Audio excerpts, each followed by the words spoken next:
Hey everybody, this is Randy with Master Books, and I am here with author Craig Froman. He is best-selling author of, he has 4 titles now with Master Books that do incredibly well. The Atlas, the Passport book, and then the My Story. So we're going to be talking about the new My Story 2 that's coming out. It's actually available for download right now. Yeah, get it the right way. That's available for download right now, and it's coming out. It should be available for print, I think, about it, shipping. I think the last I saw was August 15th in that time frame. That sounds right. So, so I want Craig to talk a little bit about that. Before I do, we're going to give away, because Craig just says, you know what, I'm one of the most giving people, and I just want to make sure that the people who listen to me talk feel blessed. And so we're going to give away a $25 gift card to masterbooks.com. So be sure to comment, and we'll have Craig randomly pick somebody from the list. But if you'd like $25 gift card to masterbooks.com, be sure to say something nice about Craig's shirt or something about his books. So the coolest thing that I think about the project in the My Stories, My Story 1 has been out for a while. We've sold so much of this that it's actually, we're preparing it today. There was a meeting today to talk about getting ready for second printing, which is phenomenal. That means we've sold a lot of it, and everything I've seen has just been wonderful. The coolest thing about this for me is we've been really heavily producing curriculum since 2012, and the moms group, it's almost like they co-author in a way, in that, I mean, I know this is your brainchild and you're genius. But that's so sweet. With the backstory, because I actually, the backstory to my story, but at the same time, Craig did all the work, so I can't take all the credit. Sorry, Craig. But what's so cool is that the moms, the feedback we get from this group have helped us so much, so that a product like Language Lessons for a Living Education or My Story, and even some of the newer generation like the Logic course that's coming out, they're not really first generation product. They're almost like third or fourth generation product, because we're getting so much good information from 7,000 moms about how they use the course, what they like, what they don't like, how to make it better. What do you think of that? I think it's tremendous. It's what's exciting is, Randy and I, we both at Homeschool our families, our children, and so I just remember at the time scrambling to get whatever we could together to take care of the kids, and probably this time of the year being a little anxious about what was coming up first for school and things. And so it's neat to be a part of now, thinking of the families that we serve here through Master Books, and listening to what you're sharing, what you're looking for, what you need, and then being able to have the ability to work on that, develop that, and to release what at times what we would have hoped to have back in the day. But it's just exciting to feel like we're a part of a huge team of people that are doing this, including all of you there. So it's very exciting. Definitely. And with all the Master Books, what we try to do is remove friction points. And so a friction point would be something that would snag a family or cause some kind of an issue. And the more we learn about the family dynamics and get input, we're able to remove more. But of course, the hallmark of a course like this is it's going to have all of your daily lesson plan built into it, so you know exactly what to do on what day. And then I'm going to let Craig kind of detail first. So give me the brief. My Story 1, topically, what did that cover? Well, I mean, we wanted to keep it a little bit more simple. So My Story 1, you're starting with your family, understanding your own family. And of course, it's called My Story. So everything that they would learn about the neighborhood, going out into the world, is all going to come back to their kind of connection points. So they're creating their own journal throughout the week. And that's something then that I just always thought it would be neat for a family to save and to look back on that year whenever they were going through My Story 1 or 2 and be able to know, okay, this is what kind of food you liked back then. This is maybe who your best friends were at that time, and to kind of keep that as a keepsake of their own life and their family. But this one starts with the family. It keeps real rooted in that, in the neighborhood. So they're always looking at each week helping hands or helpers that are in their neighborhood, could be a pastor, it could be someone that works on their roads, librarians, anybody that might be a helper in their community. So it's rooted in that as they begin their 4 quests. So they go on their quests, and in My Story 1, they always start at home and kind of return home.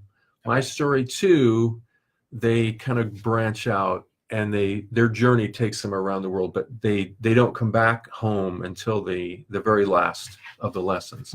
So in My Story 1, it's more of the immediate world I'm in, my family, my Definitely. community. Do they explore other cultures? Definitely. Each quarter they'll start from home. They'll go out to several different countries. So they might go and explore then South America, and then they come back home at the end of that 9-week period. Mm-hmm. They might explore then Africa and then come back home after that 9-week period. So they're discovering other cultures, and then they're understanding a little bit more about their own culture when they do that. Okay. So it's almost like by looking and comparing, this is what my family looks like, this is what my home, my extended family, my community look like. Exactly. That's what they're getting here. Seeing things that are different about other communities, and seeing things that are the same, that they really enjoy a lot of the same things, and Yes. that we're connected through God and through His creation for who we are. Okay. So My Story 1 starts there. First grade recommendation, but we do have a lot of people that are using this for, I've seen it up to 5th grade. Yeah, Families that I are think supplementing it as a social studies type curriculum. So a lot of us in homeschooling we're good at doing history, timelines, America's story, world story, that type of thing, unit studies. But the social studies component, this is one of something you could add on to almost anything. Okay, so because we don't have the physical books yet, we only have the digital copy, but you can order that right now at masterbooks.com, and I'll post a link to it. I have printed out the first 75 pages for Craig. And okay, so the first one focuses on my immediate world. Explain that one to us. Okay, so My Story 2, there are a lot of similar elements. I mean, you still have the My Story journal that's going to be a part of every week, where your child will be able to kind of be asked questions about their own life and relate what they've learned sort of to their personal story. That's a real, I think, dynamic element. And you might have been the genius that came up with that idea. I have so many. I know it's hard to remember all your ideas, but that was a good one. And so that's a central part of what My Story is about. As you learn about other people, other countries, foods that people eat around the world, the kind of jobs that they do, those kind of things, it all comes back to your home. Now, this one has a few elements that are similar to the other one. I'm going to turn to those front pages. I assume that they could look at the look insides. That's always kind of nice to look at the look inside on the web page. You can see usually about 20 or so pages. Yeah, we've split it out now so that they can actually see different parts throughout the book. And these are gorgeous. I got to say, Design did a great job of laying out a very aesthetic, usable course. They did a phenomenal job. I'll just look through some of these real quick, like the talk time. Those are the narration times. So as they learn about a certain thing, let's say they went to Bolivia, the question might then refer to what did they think was the most fascinating thing there, or what did they find interesting about what they had read about. Now, My Story 1 and 2 they're written on the voice to the student, but we realize there are some students that are not going to be able to read them. So that's why I think in like a 5th grade setting, if a fourth or fifth grader was doing them, they could read them Mhm. on their own, most likely. So it'll depend on what the parent does.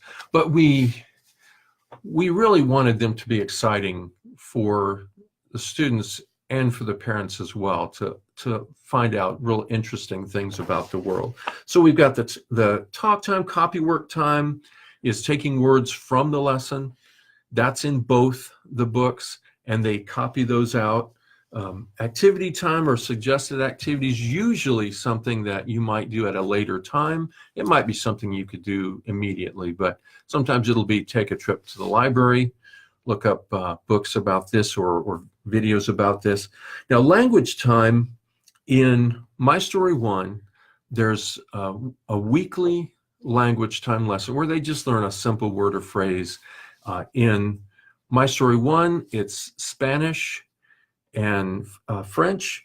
In the language time in My Story 2 is Italian and Chinese, and they're just learning brief words. It's just a very powerful, dynamic time for children when their brains are developing the way that they are, that if they study a different language, they're more capable of then developing that and learning that as they grow. I would love to know all kinds of languages, but I never had that when I was a kid. So it's a much more of a struggle for me than it would be for kids that are in first or second grade. If they begin to learn even just a few words in a foreign language, they're much more likely to be able to do that as they get older. Word find time are in both the books. Now, thankful time is something that is distinctive from My Story 1, not that you couldn't do it for My Story 1. But in My Story 2, every day we have them come up with something that they're thankful for. And the idea that we came up with is a thankful tree, where you could do it on a poster board, on your wall, however you want to do it. For them to write just one simple thing they're thankful for each day, so each lesson they would have, and they would put that on a leaf and put that on the tree. So by the end of the year, your tree should be literally covered in leaves that suggest all the things they're thankful for. And they say that if the more thankful you are in your life, the happier you'll be, the more joy you have as you recognize how thankful you are. And so it may be thankful for something God has created. It might be thankful for someone in their life. It might be thankful for their being thankful for their brother or their sister or their mom or dad. I mean, it's just anything that they want to list there, and then they put that leaf on their tree. And the idea is to have the tree just covered with leaves by the end of the year. I think we may need to do that. That'd be good to have at your workplace, a thankful tree. I think that would work well. I'm seeing a lot of opportunities. Hey, if you're new, I just want to interrupt a minute. If you're new to this conversation, we're giving away a $25 gift card to masterbooks.com. So be sure to comment. If you've used the My Story, you're familiar with it, you have a question, I'm watching for questions. And so be sure to participate in this conversation for a chance to win the gift card. Desiree asked, character traits, are they built into the curriculum? More so in My Story 1. Now, they are certainly covered in My Story 2 in general, but My Story 1 has a deeper focus on kind of helpers, people, things that you want to emulate that way. Now, it's obviously covered in My Story 2, but not in a formal way. Okay. So some things that are very distinctive from My Story 2. So this is, or from My Story 1. So this is something that's going to bring the level that we felt up just a little bit. Now, flag time, you're going to look at flags from the different countries that you're visiting throughout the course of the journey. Government time, these get a little tricky. We focused on 5 specific types of governments, even though there's much more diverse listings than that. But those were the ones that they said would be the focus for like a second or third grade student. Well, some of them, like oligarchy, are very big words. And so we came up with rhymes that are available in the back. And there's like a little quiz that you can guess. So we made we made learning those types of governments a little bit more playful and fun. So hopefully they can actually, and to pronounce them, we came up with, again, the funny kind of rhymes that will help them say the big government words. God's creation time. Now that's another distinctive thing from My Story 1. So we focus on, now this is where you would find some of those things. It wouldn't be listed like you might in a certain curriculum where it's the character trait is loyalty or something like that. But looking at God's creation time, where God through his word teaches us about character type traits, you'll find that here. So I had a friend when I was in college, and she said her dad would always wake her up with the proverb, "Oh, you sluggard, consider the ant." So that's how she woke up every day. I'm sure that was very profoundly encouraging to her as a girl, as a child of any kind. So that's, I mean, you look in Scripture and God uses his creation to teach us how we should be. So often it does say, look to the ants, because they are obviously hardworking. So it is a character trait. It's not done in your typical fashion, but it's definitely something that the children will learn from. How are they supposed to be? Well, you look to God's creation and it shows you those kinds of wonderful traits. So that's, again, a weekly thing that they'll focus on. And I think a lot of the other elements are going to be similar. Those are the ones that are distinctive from My Story 1. But we can look at any of those things that you want to on a deeper level, or I mean, we could look at some of the pages as well if you want to, but so some of the questions, does it include, is there like cooking recipe? Is there anything like that? What kind of activities would there be? Okay, that's one I'll have to remember. I know that we have recipes that we included in the first one. I think that there are definitely some here. I've got some just real dear friends from around the world that helped us bring together some of these things here. So I know that there are some food things. We have friends and family that have lived in other countries. So we asked them, hey, what would you want people to know about your country? And so I had friends from India that contributed to that, friends from Africa, from Egypt, South America. So we had a lot of people that kind of gave us tips and ideas. So some of those were food ideas. One of my nieces lived in Mexico for a time, and so she had ideas from that, and another country in Central America. So we've shared some of her thoughts on food and just the way that the community, the culture was. Mm-hmm. So that part was really fun, to talk to people from around the world and to get their input on this particular book. We didn't have really the time to incorporate that into My Story 1, but My Story 2, we definitely connected with people from around the world to make sure it was pretty solid when it came to those countries, what they would want people to know about their country and their culture. How much Bible is incorporated into it? I mean, every week you've got the God's creation time. That is a definite thread. The thankful time is a part of that. Actually, the government time, every time you discuss that now, and that's a weekly event where you talk about a particular government, and that's always about one in the country that the child is visiting. There's a time when we encourage them to pray for the government of that country based on the scripture verse in Timothy about lifting up and praying for the governments, basically, that are in the world and the leaders of those countries. So there's a good, strong focus that continues to take them back to the Lord, to lifting up people in other countries.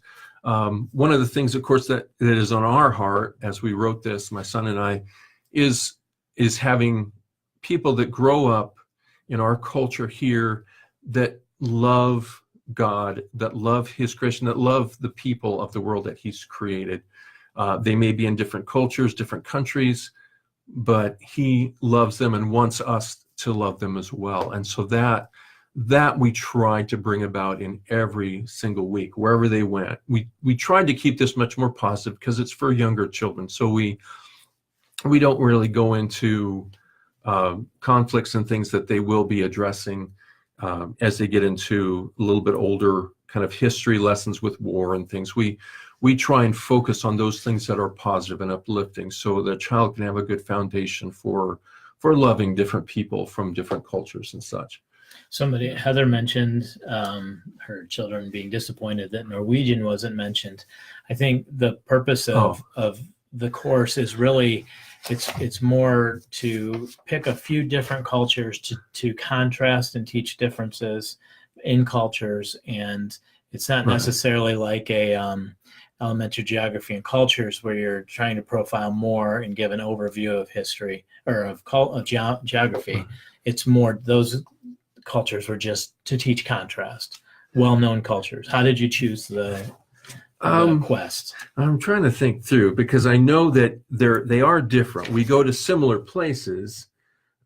Just trying to see where we went up there. So you did go to. We hit Norway in My Story 2, and like My Story 1, we tried to come up with a diverse way of travel for every single lesson.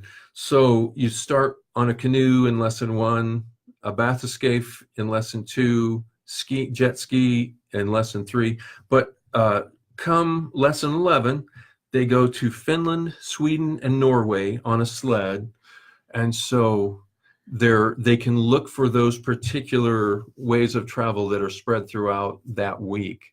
But yes, it was because they would be coming back home after each lesson or after each quarter or quest in My Story 1. We weren't able to go into as many countries as we could here, where we kind of kept them on the path. And just like in My Story 1, they have their collector cards. I'm trying to get to the first lesson here. So you have your collector card, your quest card, and you're looking for these items that are in the various lessons to come. They have to kind of search for those. So this is what their quest is all about, finding these things. So the first one, you've got what's the world's largest cave. So they're going to be watching for where that comes up. And this is a part of their quiz. So their quiz is going to be based on all the things they gathered for that particular quarter or quest. And then on the back, as they go through it, they've got their map. So this one has them basically traveling. This must be leaving the United States. They're going to come over to Australia, go to New Zealand. And each one of these is numbered. So that corresponds with their lesson. So when they're on lesson 7, they're going to be in China. And then basically move on. Lesson 9 ends in Japan. And then the next quest basically takes them from Japan to their next place, their next site. So, but yes, so definitely Norway is covered in My Story 2. Okay. For sure. Okay. Let's see. Okay, so let's address a sensitive topic. Okay. You're white. A lot of the cultural diversity, the questions that we have now because of mixed families and whatnot. How did you address different cultures, different races and ethnicities, especially at that age? How did you approach that? I mean, for me, I grew up in California, so my world there was very diverse. And with missionaries coming from different countries and sharing about different countries, I had just a profound interest in people from around the world. I felt, of course, being a part of God's family, that you have people in all kinds of countries that know the Lord, that are your brothers and sisters. That was what our church at the time, we would say, always call each other brother and sister. But there's that connection I have. And so I knew people even then from Hong Kong. I had a friend that was Muslim, different people from around the world that I worked with or that I know. And now online, I have friends from around the world as well that are Hindu faith or Muslim or just different backgrounds. So what we wanted to come through the book was just that profound sense of God's love for people, that we're to love and to reach out to people, that we don't need to be afraid because God basically has our lives in his hands, so we're safe in his hands. So the love that we have, that's what we wanted to bring about, was to inspire children to see that they don't need to be afraid of other people, that they can reach out to them and to love them, and to build that sense of trust and such that you can have. So it was definitely, I mean, the book is full of obviously people from all walks of life, all different cultures, but it's very much grounded in God's love and God's word as well. I think it's so easy to have tunnel vision. Even as adults, we have tunnel vision. The world that I'm in, it's different living here than it was living in New York, and culturally just a big shift. And I think it's important that this course actually does use not just what I see and experience, but also taking them beyond that.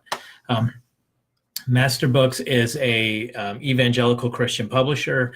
Our statement of faith is published clearly in our files section. It's also about in the About Us page of the masterbooks.com website. So if you have any question about what we believe, what we hold to, what we will defend, you can certainly find it there. And everything in these courses is in line with our statement of faith.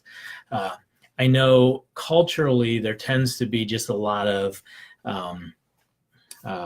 clashes right now, and even some anger. And I would just address that in saying Master Books as a company, like if you see reviews and stuff, you'll see one of our pages, somebody's like, it's hateful, and they're all whitewashing history and different things. And it couldn't be farther from the truth, because everything that I see, the core of our company is Young Earth Creation. We believe that the Bible is the absolute truth, that God created the heavens and the earth and all therein, including man. And he included one man, Adam, the beginning, and all of us are descendants of man. And so our stance is that we are all one race, the humankind, the human race, and we are a fallen race, redeemed through Jesus Christ. And it was through the Tower of Babel that we have the dispersion, and we have different people groups and different languages and all of that. And we believe it can easily be proved through archaeology and documentation and whatnot. So when you look at Master Books, a lot of our worldview is going to be back to, it's not about the skin color. It's more about where you landed after the Tower of Babel, and the culture and the practices that people group developed. But even if you find books like Flood Legends or Dragon Legends or whatever, what you see is we all believe in a commonality that then people took, like Flood Legends, they each took the account of Noah's Ark, and it just fits the culture a little bit, but they all point back to a biblical account. So that's true. I know I squirrel trailed there a little bit. No, that was good. I think it's an important distinction with us, is that because of our biblical worldview, we really we see a lot of the things that were done, what mankind has done to one another for different reasons, as really being part of the sin nature. And we don't we address it that way. But this isn't talking about that. I'm just talking about Master Books in general, in case anybody has questions regarding worldview. But it's true that both My Story 1 and My Story 2 do connect the kids to the Tower of Babel and how we had all started there and kind of spread out over the world. So it's definitely something that is addressed and mentioned in both books, so that they have an awareness of the fact that we are really one family. We're not a bunch of different races, and we should be able to, in God's love and grace, be able to come together. But as you mentioned, sin continues to just rip us apart. And so Right. we hope that this will kind of lay a good foundation of what God would hope for us to be in his world. Would you, for like a morning basket and that type of thing, for families who are doing My Story, would it be beneficial to have like Bodhi's book, Tower of Babel, or maybe a family to do that type of? I mean, that would be an interesting one. It's definitely, I don't know all about the morning basket concepts. I know that one's really in depth. He did a lot of research on that and tracing back the lineage of, I know a lot of people are looking into, the DNA kind of programs and all those kind of things. But that is a fascinating study. Secrets of Ancient Man, some of those things might actually complement. Wonderful as well. They're a little bit older, but I would think a family, if a parent was kind of using it as a teaser. And the Secrets of Ancient Man is so full of vivid images, so that a younger child could connect with that as the parent kind of helps them understand the text. So those would be phenomenal. Okay. But so we'll have to be creative about that. So all right. Well, let's see. Yeah, the new One Blood for Kids definitely ties into one race, one blood, and we actually, the One Blood, One Race, or One Race, One Blood book that Ken Ham has done for adults, and Charles Ware co-authored that, is being redone. They're rewriting and adding some to address the current race issues, and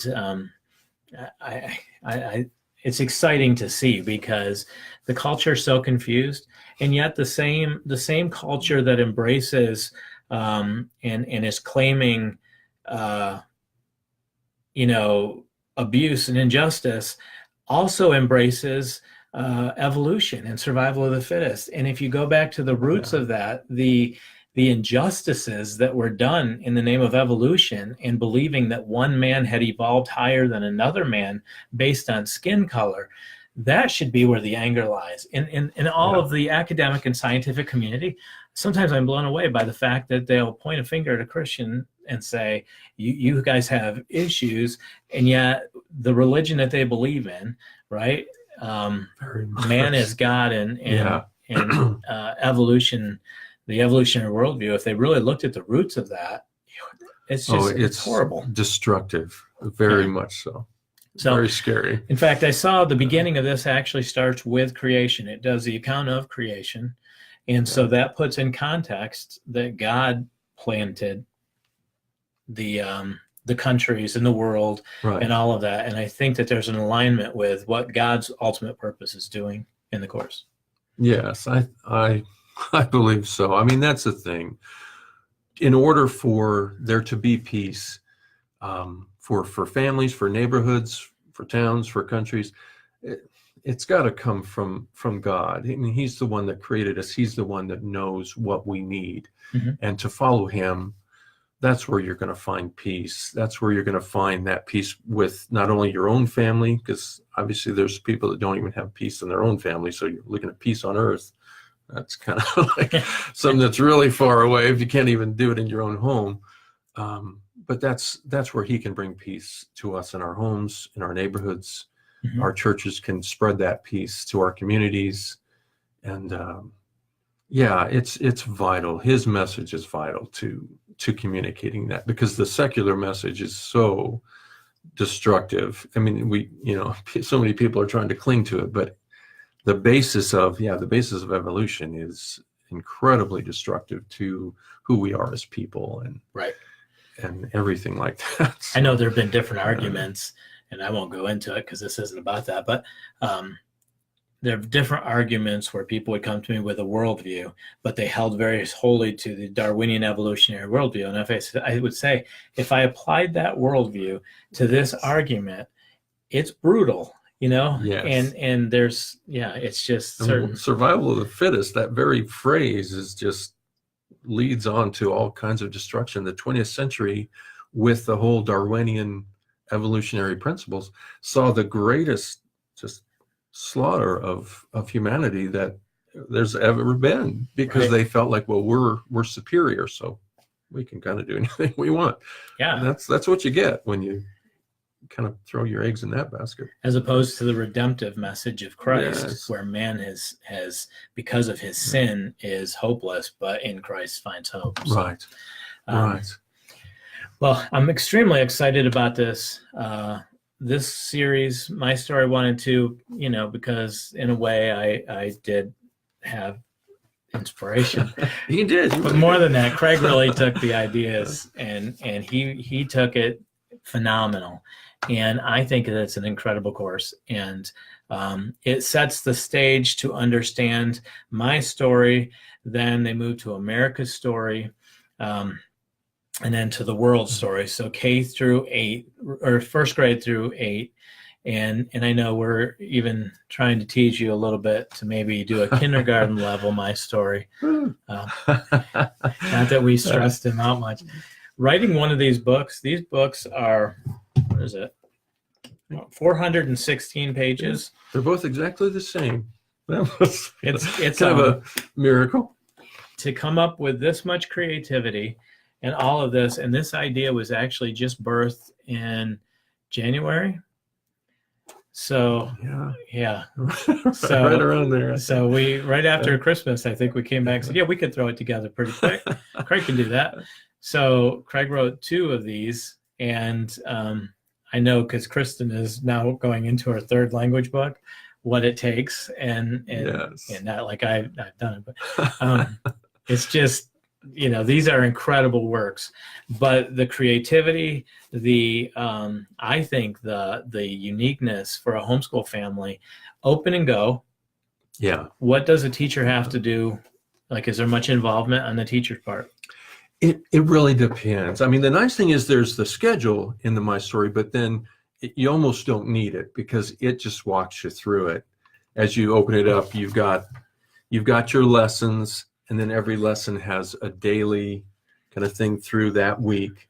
So you've got 5 days worth that's laid out. And if you just went through the book, you would just go through it there.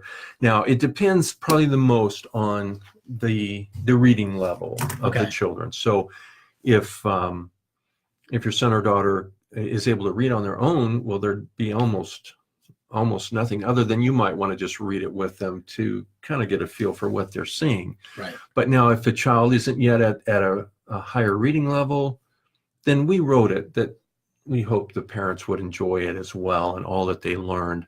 And then you just might have to just read it to them. And then they could go on their own with the word finds and the copy work time. And there's color pages and things like that then they could just do on their own. So it doesn't take really any prep time other than opening the book and it's ready to go. So almost out of the box. You've got everything you need, and you don't have to skip around or anything like that. Everything is done in a pretty systematic, chronological way. So it's awesome. It moves pretty easily, I think. We didn't have a ton of questions, so I do appreciate you joining me today. Oh, thank you for having me. It's not easy to find people who want to sit in this place with me. I always have fun up here. This is super. Craig comes up to the magic just to absorb the creativity and the energy that we have and get excited about what he's doing. Yes, it's very exciting up here. It really is. I got to tell you, the Master Books warehouse is oh my, it's crazy. And customer service, if you do send in a ticket, I know Anna is she's been doing tickets, has been working hard to keep up, and the moderators here, oh my goodness. But if I could ask everybody in the group, if you see a newbie come in and has questions, be sure to answer. If you see somebody who goes against group rules, don't be afraid to join in and say, well, we don't allow outside links, or the group doesn't allow outside links. Just help us kind of keep up, because the flow of people calling us or emailing the ticket system or in Master Books has escalated to double what it normally is. And of course, the volume of orders has also gone up. So be sure to get your orders in early. For anybody wanting to know about shipping, I think we just did, we changed the shipping method for the month of August. So we won't be using Smart Post, which was the shipping times were a little bit longer. So you'll be getting, hopefully we can expedite shipping times to get them to you because we know a lot of you are in the crunch time. So, well, thank you, Craig. I appreciate thank you. you helping. Oh, and don't forget that one more time. Maybe one more you can time, say, if you make make a sure comment. to comment, because Craig is going to somehow, as editorial does random processes, is going to go through and select the gift card. Somebody to receive a $25 gift card to Yay. masterbooks.com. And we will be emailing you that code if you are the winner. So it's going down through, make sure. Awesome. All right, guys, thank you so much. Thank you. And we will, we may be doing some questions and answers this week just because there's so many people coming in with new questions and new to the Master Books product, and we want to be able to answer everybody. So stay tuned, and God bless each of you today and the start of your new school year.